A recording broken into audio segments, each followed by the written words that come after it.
Hello and welcome to the second in a series of Listen and Learn podcasts brought to you by Hospice of Central Ohio Volunteer Services. Our guest today is Maria Johnson, who directs our Bereavement Services program. Maria, welcome. Tell us a little bit about how you got into the world of social work, into the profession, and specifically how you got into hospice work. Okay, well, I came to hospice the way I guess a lot of people do, through a personal story. I had a family member who was diagnosed with breast cancer and was ill for a long period of time, and so the family sort of all came together and we took turns taking care of her. She lived out of state, so I took time off work, and me and my kids and my family helped take care of her. Anyway, but I was really impressed with when she entered their hospice program down there, how thorough it was and how wonderful care they took of her and how they helped support us and educate us, and just really felt like it really filled a role. So I was really impressed with, again, like the care that they give, and I really felt like that maybe that was something that I could do. I guess not everyone can do hospice and death and dying. So I found it interesting. It was interesting to me. And so I went back to school.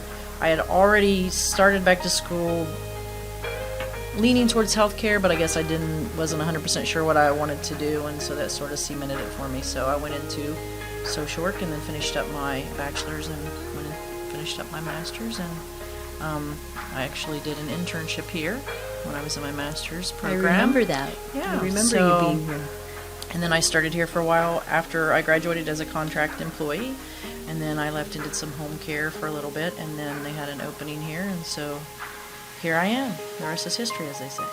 Another smart hiring Hospice of Central Ohio decision. Absolutely. I guess to take it back to a big 30,000-foot view, let's start with the question of, in general, what is grief? I know that's the area that you specialize in. It's the department that you direct in helping people cope with their losses and helping people grieve. But what is grief, just basically? Well, very simply, it's a normal, natural reaction to loss. And it can be loss of any kind. It doesn't necessarily have to be death. It's any type of change. We're all human. We say we like change, or some people do, but most of us don't. Innately, we just don't like it. So we have a reaction to it, even if we want the change. Because the first thing that pops in my head is retirement. And a lot of people work their whole lives and want to retire, and then they don't understand why when they retire they have this big reaction to it, because it's still a big change. Even if you want it, right, and are looking forward to it, it's a big change. If you've worked for 50 or 60 years, you just don't wake up and woo, I'm right. Switch into another gear and off you go. Normally, we have some struggle, we have some adjustment. We grieve our whole lives. Kids grieve, when their friends move away or their favorite toy breaks. When we break up with our boyfriend and girlfriend, when we change jobs, when we change relationships, we grieve our whole lives. It just, normally with loss, it looks a little bit different, because we don't have then opportunity to talk to that person anymore, or to hug them, or to call them up and check on them and see how they're doing, or run things by them.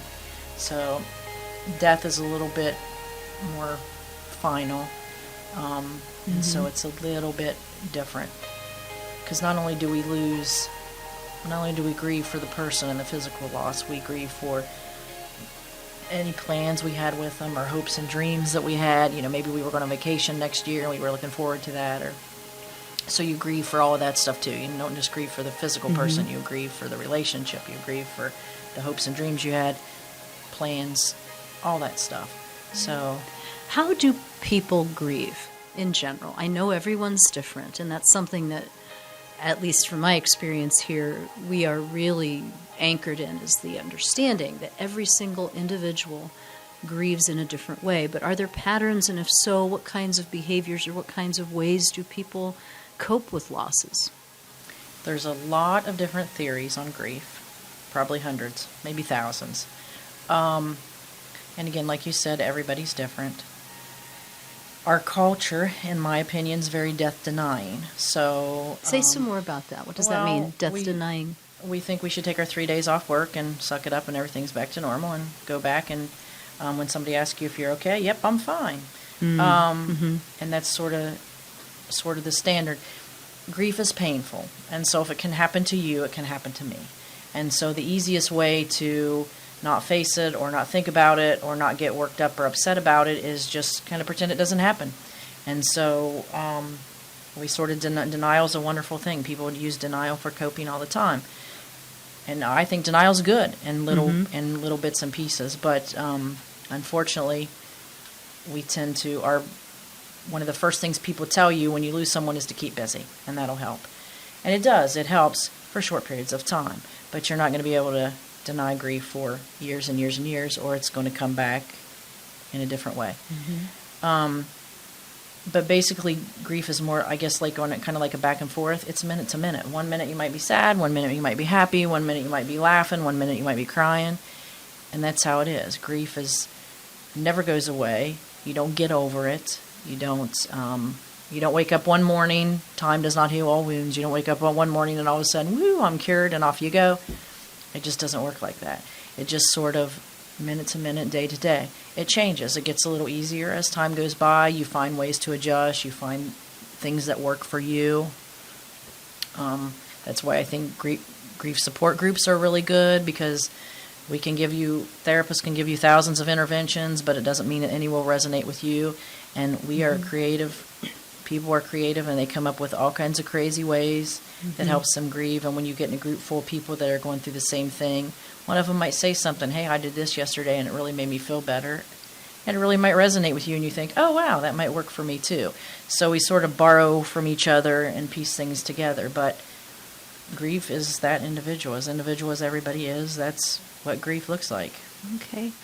So as someone who has had her share of losses, when I hear the phrase, you'll never get over it, it kind of is overwhelming. Well, I want to get over it. I want to get past it. But it's clearly not realistic that it's ever going to be completely closed off and, okay, I can shut that door.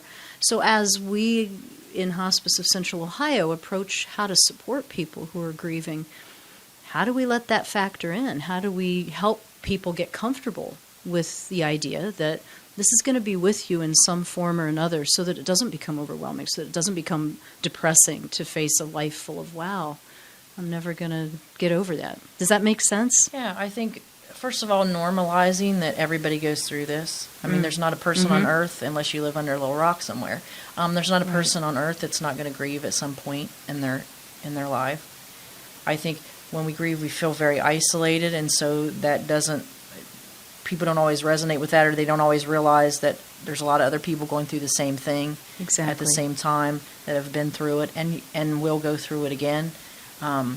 So again, just reinforcing that everything you're going through is normal. A lot of people, until they have a major loss, don't realize how much grief can affect you. They don't realize it can make you forgetful. It can make you less patient. It can make you just feel like totally wore out and tired and like you don't want to get out of bed sometimes. A lot of people think that that's not normal and that they're going crazy or they're doing something wrong. Right. Grief is the only thing in life that we worry that we're doing incorrectly. I mean, people don't come and say, am I doing happy right? Or am I doing depressed okay? What a good point. Yeah, no, grief is the only thing that we really want. Like, we need some kind of reassurance or affirmation that, no, what you're doing is totally normal. It's really okay. Right. But we get people in all the time. But if they haven't been through a lot of losses and haven't talked to people about it, because again, it's not something that we talk over dinner, so-and-so died yesterday, what do you think about that? It's, talk about it at a cocktail party. It's just not normally a subject of conversation. So people need that affirmation, that reassurance that what they're doing is normal. And that, and just, I guess, a lot of information, just basics that when we say you're not going to get over it, we mean that 20 years from now you might be driving down the road and hear a song on the radio that reminds you of your mom, and so it makes you cry a little bit. That doesn't mean you're going to start crying and never stop for the rest of your life. It doesn't mean that that you're going to have some kind of breakdown, anything like that. It might just take a few seconds, but that person, if you were close to them, you cared about them, you had a relationship, they're a part of you. They've made you who you are, and so they've affected you. They've had influence on you, and so that's going to carry out. You're going to think of them every once in a while. You're going to remember them at some random time. And so that's why we say it's never going to go away, because no one wants their loved one to be forgotten. And so that's part of it. We want to carry them on. We want to carry their memory. And so you'll think about them. Does that mean it's always going to be good and not painful at some point? No, of course not, because we all have good and bad memories, and we all have bad days and we think of something sad. Grief's the same way. It's just some days it's good, some days it's bad. Right. Yeah. So that and thank you. That was so well put. That kind of blows the whole expectation of it's been a year, I should be over it by now, out of the water. Say a little bit about our expectations when we're grieving about some time frame that, oh, it's been X number of months or years. Why am I still feeling this? Or because people come with those expectations, I think. I think we have a lot of expectations from our own experience. I think we carry our own expectations into every situation. Not to be silly, but if you go to a new doctor, you're not going to go in and expect him to ask you, can I file your taxes for you next week? That's not an expectation you've ever had. We carry expectations for every situation with us. And grief is one of those things. If we have never had a lot of problem grieving, maybe we found a few things that have really worked for us, we kind of assume everybody else is in the same boat. But the thing we don't share is experiences. So, for example, we have a lot of people that come into group and they'll say, like, well, this person's not grieving right, or they're not doing something correctly. Well, or my loss is more than yours because, like, I lost a child, for example, and you just lost your mom. It's not the same. Mine's worse, or somehow. Well, that's not necessarily so. If I've never been able to have children, or I've never been married, and I've lived with my parents and they've been my whole world and my best friend, and I've taken care of them for years, and so maybe to me that person was that significant in my life that it's really that painful. Other people might have moved out, got married, had 12 kids, maybe haven't seen only see their parents once in a while, and so when their mom dies, not such a big deal. It depends on where you are in life. It depends on your life experiences. It depends on your age, what else you got going on. If you lose your mom and everything else in life's gone pretty good, then maybe not as stressful. If you've just lost your job and got divorced and your kids all moved out, and I mean, if you have a lot of other stuff going on and then you lose your mom, that's a different experience. That's a different grief because you're at a different place in life. So all that stuff plays into how you grieve, how you cope with it, how it affects you. And again, we're really good at keeping busy, focusing on other things. So, for example, if you lose your husband at a pretty young age and you have small children in the house, it's a lot of people then focus on the kids, and so you can get through it. So you might not grieve right away. You might sort of... That makes sense. You might sort of kind of put it off until then when your kids move out and stuff, and then it might kind of hit you, and people don't realize, like, why am I upset now?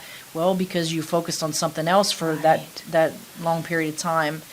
And so you kind of pushed your grief off for a while until you could get to it.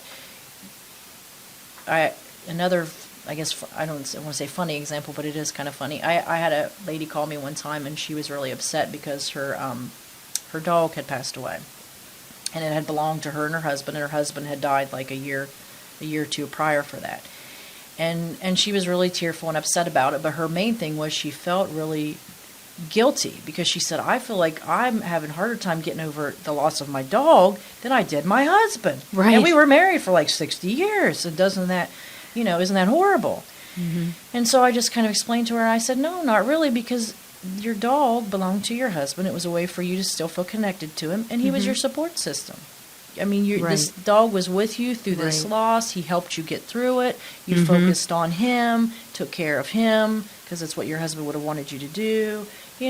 So it wasn't that the dog meant more to you than your husband. That was your support system. And now that that's gone, now you're going through all this again, but without that support system. And so it's just different. It doesn't mean one's more than the other.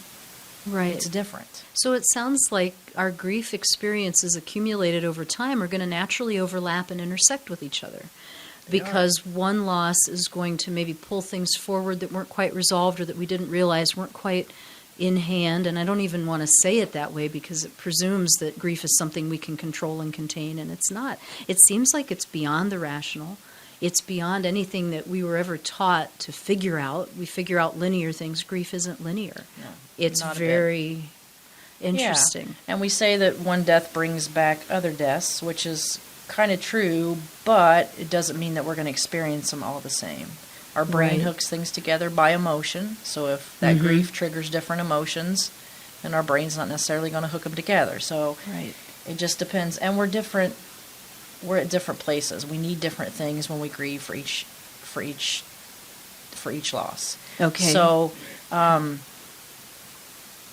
so what worked for us the first time might not work the second time. I mean, even if you have a major loss, it's maybe the first one really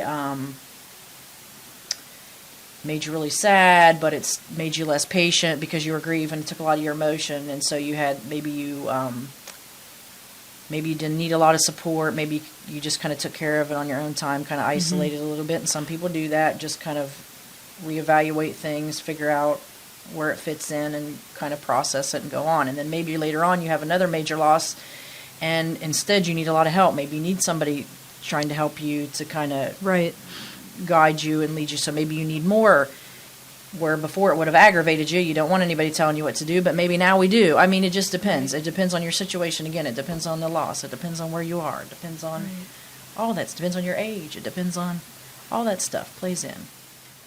This is so interesting because I think there's a part of me that's hearing that maybe one of the best approaches to any loss that's coming our way that we don't know is to really be gentle with ourselves and to not expect a lot, as opposed to locking ourselves up into this rigid process of, I've got to get through this because people are depending on me, or I've got to get to work, and all I really feel like doing is staying home and, eating ice cream or whatever your thing is. But rather to approach grief as a part of life, death and dying as a part of life, losses as, okay, this is going to happen.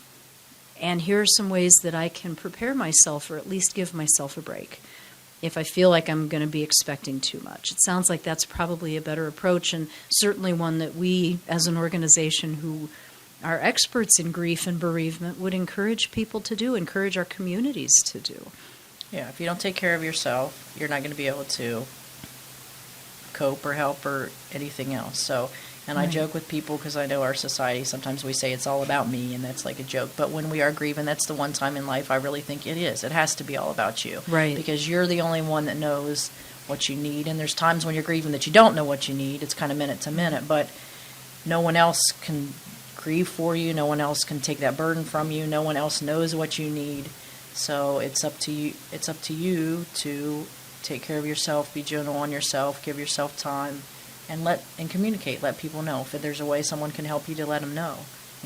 I don't know what I need right now, but if you could just sit here with me and watch a show, or just hold my hand, or just knowing you're there is good enough, because people want to help. They really do. They want to be helpful to you, and the best way they can is for you to give them some type of direction. Not always fair, but that's just the way it is. Right. If we don't know what we need, we can't expect someone else to know. Exactly. Or to just let it be free form and say, I don't know what I need. Throw something at me and I'll let you know if it sticks. It may not be the right thing. So let's stop there, take a pause, and when we come back, we'll talk a little bit more about supporting people who are grieving, regardless of the type of loss, but maybe focus in a little bit on supporting people who are grieving a death and how we here at Hospice of Central Ohio do that. We'll be back in a few minutes. If you're looking for inspiration combined with practical information you can incorporate into your personal and professional life right away, then join us Friday, September 30th from 9 a.m. to 3 p.m. at Heritage Hall in Newark, Ohio for our annual fall conference for a learning experience you'll never forget. Our opening plenary speaker is Dr. Adam Weinberg, president of Denison University, and our lunchtime keynote presenters are Justin Skisick and Patrick Gray of I'll Push You. Their story is compelling and uplifting. Born a little over 36 hours apart, they have been blessed with a lifelong friendship for over 40 years. Justin, who lives with a progressive neuromuscular disease and manages his life from a wheelchair, had the urge to tackle the historic pilgrimage, the Camino de Santiago, or Way of St. James, in northern Spain. He asked Patrick to join him, and Patrick responded with, I'll push you. What unfolds from there is a remarkable story of commitment, facing life's challenges, friendship, and the power of community. We hope you'll join us for this wonderful event on Friday, September 30th from 9 a.m. to 3 p.m. And we're grateful to our sponsors, Stoner Periodontics and Implant Specialists, New Albany Elite Dental, and the following supporting sponsors: 84 Lumber, Hoskinson Funeral and Cremation Service, Chris Wagner Hoskinson Funeral Services, and the Inns Management Group. To learn more, go to our website at www.hospiceofcentralohio.org. Welcome back. We're here with Maria Johnson, who directs our bereavement services component of Hospice of Central Ohio's services to the community at end of life. Maria, thank you so much. In the first half, you gave us so much to think about. I want to keep that momentum going. Something that we hear quite a lot of, especially in volunteer training for new folks coming on board, is this awkwardness of, I don't know what to say, what not to say to someone who's grieving. And so I'm wondering if you could talk a little bit about why it's so hard for us in general as people to approach or to interact with someone who's suffering from a loss, who's grieving, and what are some ways that, we can help people, support them during a time of bereavement or during a time of grief. I think it's hard because I think we really genuinely want to help. I think we want to make them feel better. We want them to be able to take a break from that grief and just be kind of back to normal for a while. How much of it, though, is our own discomfort with our own grief? I mean, if I could go there for a minute. Yeah, we're a death-denying society, again, and if it can happen to you, it can happen to me. And it's hard to sit with pain. I mean, grief can be painful, and so it's hard to sit with people going through that much pain. Right. So it's easier to distract, to deny, or whatever for a while. But again, we don't really know what to say. The most important thing knowing is there is nothing that you can do or say to take somebody's grief away. There just isn't anything. If there was, I would have. I tell people this all the time. If there was, I would have invented it, patented it, and be on a little beach somewhere. Rich. I would be rich and famous and whatever. There is no such a thing. Right. And so we come up with things that we think are positive, and so a lot of times people say them. So they say things like, well, they're in a better place, or you're lucky you had them for so long, or, you'll get through this, you're a strong person, whatever. But most of that just doesn't help. It just makes people resentful, because sure, they might be in a better place, but that doesn't mean we still don't want them here, or right. We're lucky we had them for 28 years, but we'd like to have them for another 28 years. So there really, again, there is nothing that you can say that's going to take it away. So the person just needs to know that they have someone to talk to, somebody to go to. Sometimes silence is the best thing. I think that we think that as a culture, to be part of a conversation, we have to be talking, but we don't have to. We can listen, and we're still contributing to conversation. And most people who are grieving, that's what they need. They need someone to listen to them. They need someone to normalize what they're going through is normal.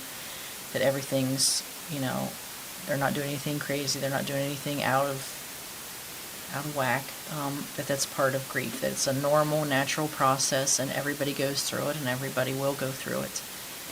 So just having that person that's supportive, and that they know that they can call if they need it. They might never call you at 3 o'clock in the morning, but them knowing that it's okay if they did, and you'd be okay with it, that's the best gift that you can give someone who's grieving. Definitely. Just that unconditional, so it's okay to say, call me if you need me, as long as you give them some specific direction, because the problem is a lot of people say that, call me if you need anything, but we know they don't really mean it. So right. Letting them know that really, I mean it. If you need me at 3 o'clock in the morning, you call me at 3 o'clock in the morning. I'm okay with that. And I think the other great thing that you can do for someone is grieving is just give them some practical help and do it on your own. So if they might need dinner once in a while, just stop by and take them dinner. Don't ask, don't. Right. And again, that depends on your relationship, because you wouldn't want to go over to your neighbor who you've only met twice and just drop in all of a sudden and bring them dinner. They might be a little affronted. But sure. If you have a good relationship, if you know the person maybe needs their house cleaned or needs their laundry done, a lot of times you don't have the energy for stuff like that when you're grieving, but it still needs done. And so the person who's grieving kind of finds it stressful. So someone that can help come pitch in and do things. The grass needs mowed, the plants need watered. Whatever, anything that you can help kind of take the load off and let them take a little bit of time for themselves, and Right. can help I lessen think the you're load. you're hitting on good stuff here. People mean well. It has very little to do with poor intention or bad intention. Yeah. And so I feel like I need to reassure anyone who's listening that this isn't a judgment call on you better have your pocket guide of handy phrases ready. This is about where your heart is, but maybe redirecting for me, because I need to hear this too, redirecting for me what help really is. And when it comes to really taking in what a grieving person wants, it's going to be different for everybody, which means that I need to pay attention and I need to look for those clues, which are all part of active listening. And if I could put a brief blurb in here about how much we deal with that topic in our new volunteer training, anyone who's currently volunteering is more than welcome to come back for a refresher course, because we really do get into that topic about what active listening is, and that it isn't about just sitting there like a lump and not saying anything, but nor is it offering advice, trying to fix, trying to connect, going, oh, you think you've got it bad, this happened to me, or I know exactly how you feel because I lost my husband, and we all know that we get where you're trying to connect, but not quite. You lost your husband, I lost my husband. That's about all we have in common is the spouse relationship loss. Nothing else there. So I think Yes. I want to reaffirm that we are good people trying to do good things, but And just because something worked for me when I was grieving doesn't mean it'll work for you. Exactly. So we have to be open to that person and their needs, and listening is the best way that we can hear them. Right, and deferring to that. So there's not an automatic script. There's a few things that would be helpful to avoid saying. There's a couple of things that would be good to say. And then beyond that, we really are left with the gift of presence. And say a little bit about how important that can be to someone who's grieving. That just simply being close by can be as helpful as, oh, I'm looking for advice. Very rarely have any of my grieving friends ever come to me and said, tell me how to stop crying. I can't tell them how to do that. But when I'm sitting with them or just being around them, that seems to be a lot more comforting. We tend to feel isolated when we're grieving. Oh, sure. So if you've ever heard the saying, you can be alone in a room full of people, I think that's Right. never more true than when you're grieving. Because again, we kind of feel like we have to hide some of that grief. We don't want to burden anybody else. We don't want to bring anybody else down, and so we don't always share it with everybody else. So just having that one person that is available and can be present is immense, because no one wants to feel alone all the time. No one wants to feel isolated all the time. And so sometimes just having someone else in the room, even if you don't talk about anything, even if you just sit together, again, just being present can mean a lot to them. Because most of us are okay in life at times on our own. Most people have enough strength and, individuality or independence, whatever the correct word is, but Right. that we're okay for periods of time by ourselves, and a lot of people even thrive on that and enjoy it. There's a difference between choosing to be alone and having to be alone. I see. Yeah, I guess see is what the you mean. difference. Yeah. It's just somehow having that choice taken away from us makes people feel all that more isolated, and Right. it just can be devastating. So even though we have the ability and sometimes even the drive to be by ourselves, that loneliness of being forced to be by yourself is a whole different ballgame. Right. It just makes it that much more. So there's a lot of, this is my experience and certainly from talking with others about grief, there's a lot of flurry of activity. And let's talk specifically about a loss that's a death of a person or, a relationship. That with a lot of flurry, bringing casseroles over, being present. What do you need? I'm here to help. Fast forward 3 to 6 months out from that flurry of activity, I would imagine that things kind of die down.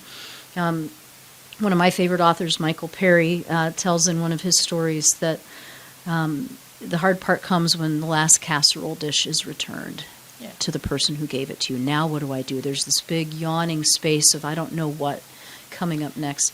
How do we as an organization help support people in that period of time? What do we encourage other folks to do to keep that support going? Because it's easy to think, okay, the funeral's over, things are kind of settling in, you've gotten the estate settled, which doesn't happen in 6 months, I know, but which makes things... You're making a very good point, because it does. Normally people check in for the first week or two, maybe, and for the first month or two, call, see how you're doing. But unfortunately, most people's lives go on, especially if they're removed from the loss in any way. People still have to go to work. People still got to pay bills. Take care of the kids, or take somebody, Right. Susie to ballet and Jimmy to ball games. I mean, so all that stuff still keeps going on, and still they still keep moving forward. So a grieving person can actually feel a little bit of resentment that everybody else gets to move forward and they don't. Right. So support throughout time is important. And again, it doesn't have to be anything elaborate, but again, calling and checking on them. That's some of the things that we do. We make sure we send mailings, we call and check on them every once in a while just to see how they're doing, make sure that they know that we're there. So if they are having a bad day or a bad week, we have support groups available, we do one-on-one, whatever it is to kind of get them over those bumps. Because everybody has those times when they kind of feel like everybody's moving forward and kind of deserted them, and they're isolated on that little island all by themselves. So just reinforcing, again, that they do have support, they have a support system, people checking in on them, because a lot of that does go away after the first couple weeks or the first couple of months, and that doesn't mean that they're not still missing the person. So cards are great, letters are great. Right. Just calling and say, hey, I was thinking of so-and-so today, and I remembered this funny thing that happened, and I thought I'd share it with you.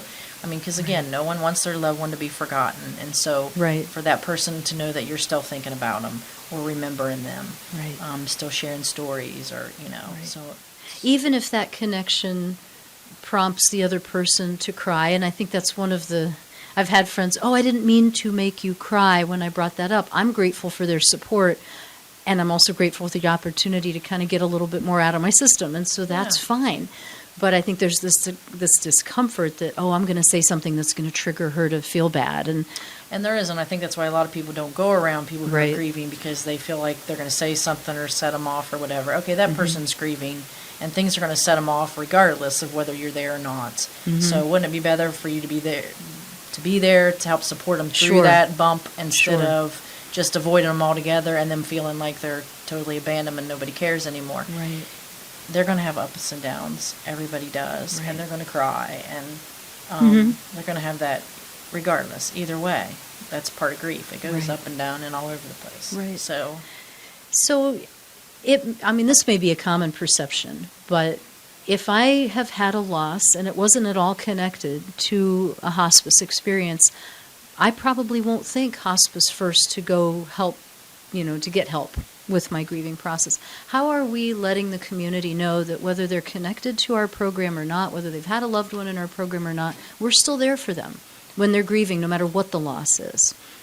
we do. Actually, about a third of all our grief support is for people that are not connected to hospice in any way. So we just try to make sure that the community knows this is what we specialize in, and all our services are free. And so we get a lot of community referrals, doctors, mental health professionals, sometimes schools call us.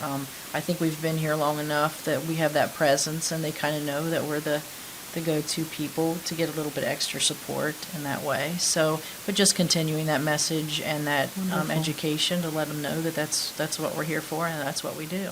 And it is what we do. I hear more than a couple times actually, where newly trained volunteers, come to this module in the training, and part of it is, hey, this is touching on my own experience of loss, but part of it is empowering me to maybe be a resource to someone who's grieving. And as we check in with folks who now have, 6, 7, 8 months under their belts, they happen to notice that more people are approaching them just in their personal lives as a result of the hospice training, because I think you're going to be someone I can talk to. And it's not really a phenomenon as much as it is just kind of a natural outcome that when people find out that you're affiliated with hospice in any way, they are drawn to that. There's something comforting about it. And I find it heartening to know that that's like a benefit or a perk to the community, that we're training people to do really good work here, whether they're bedside or not makes no difference. But the ripple effect that has in the community is powerful. And people are reporting that. They're talking about it. I think it's neat. It tells people that you have at least some comfort level with death and dying. Right. And again, where everybody else might not. And so it's, again, like I said, it's not like something you talk about at a cocktail party, but if you knew the person worked at hospice, well, then that gives you, then maybe they do have some reasonable comfort with it or whatever. And this is someone Right. that if I have a question or I have some concerns, I could go to talk to. Right. You had said earlier, and certainly I agree and have seen it, we're a death-denying culture. We tend to want to keep that kind of stuff at bay. And at the same time, I think we're also finding pockets of places in our communities where we're more open to talking about our feelings, more open to talking about the pain of losing someone. And so, with a little bit of a topic shift here, I'm wondering if you could say a little bit about, are we grieving differently? Are we grieving better? As we evolve, 20 years ago, 30 years ago, what did grief and processing it look like? What does it look like now? What resources are available now that we didn't have before? I think years ago, 50, 100 years ago, everybody kind of knew that grief was a part of life. Families took care of people. They died in homes. That was something that families expected. They had rituals and things. We might have a week-long wake or something. Everybody came. Again, we took responsibility. That was a natural part of life. A lot of people lived on farms and seen death. It was a different experience.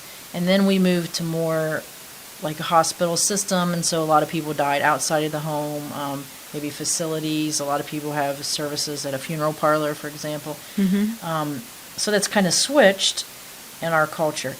I think with technology and the internet and people being able to get more resources and more information, I think people are more curious. I think people want to have these conversations. The Death Cafe is a big movement in the U.S. and again, I think the reason it's grown so big is because there are a lot of people that really just want to have the conversations and want to have a safe place to ask questions or Sure. to talk about things or just to even give their viewpoint or and maybe they don't feel comfortable,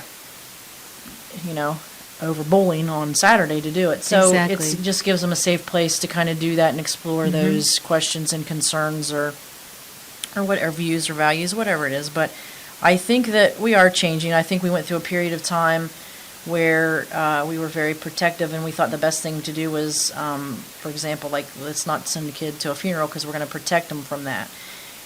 And in hindsight, I think people are realizing now that that's probably not the best thing to do because if kids are protected from that and don't see people grieving and don't know how to do it, well then when they hit 40 or 50 and they have a major loss, they really don't know what to do.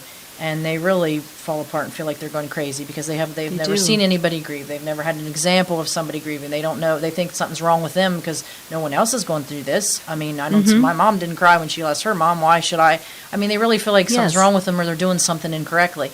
And it's not. It's just that we were trying to protect them from those feelings and experiences. But bottom line is you're not, because they're going to have to face it at some point. So protecting somebody from grief is more harmful than it is helpful, at least in my opinion. And so I think we're getting better with that. I think we're getting, introducing kids, letting them be parts of decision making for funerals and calling hours and that kind of stuff, letting the kids do some stuff. I mean, I know we've heard stories about kids singing at their, families' funerals and stuff, so they can contribute somehow, so that they feel like they're a part of the family's grieving process. That definitely helps them get skills, build confidence that they can face that going forward as an adult.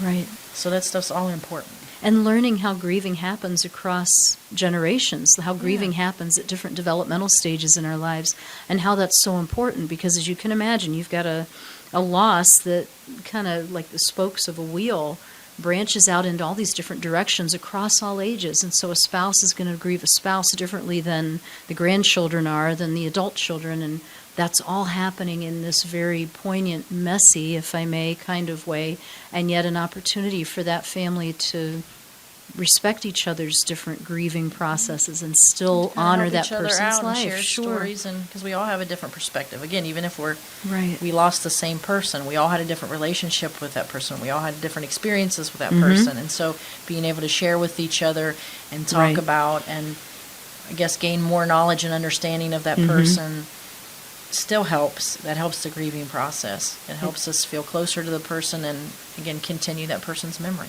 It definitely does. Well, as we come to the end of our time, and just for our podcast purposes, I'm sure that we'd want the conversation to continue. So what would you offer as advice to people who are grieving And what would you offer to people who want to support those folks? Kind of to close all this up, what advice would you give to people who are grieving and to people who are supporting them? Let's start with the supporting part. I think the most important thing that you could ever take away is there is really nothing you can say or do to take a person's grief away. There is no right thing. There's no magic words. There's no advice. There isn't anything. And that's okay. The person who's grieving has to go through it on their own and develop their own ways and their own skills, and that's, again, part of the natural normal process. Just because you're supporting someone doesn't mean you need to fix it or make it all better. So let's take that responsibility off of you, and just being supportive and listening to the person. That's all you need to do, and that's the best thing you can do, and it's good enough. Wonderful. And to the person who is grieving, again, everybody grieves at some time. You're not alone. You're not going crazy. Everybody at some point has experienced this and will experience it. So there is help out there. There is support. You have to be, you don't have to be. You telling people what you need can be helpful to them. So, and again, I always tell people who are grieving it's not fair, but only you know what you need. So you have to be kind to yourself. You have to be gentle to yourself. If you know you need something and you just don't feel like doing it, and you have a best friend who wants to help you, well, then let them do it, for heaven's sakes. There's nothing wrong with that. It doesn't make you weak. You shouldn't feel guilty. They want to help. So if someone wants to help, let them help you. Because you both get something out of it. Then you get some help that you need, and they feel like they're helping you. It makes them feel better. So you're both feeling better.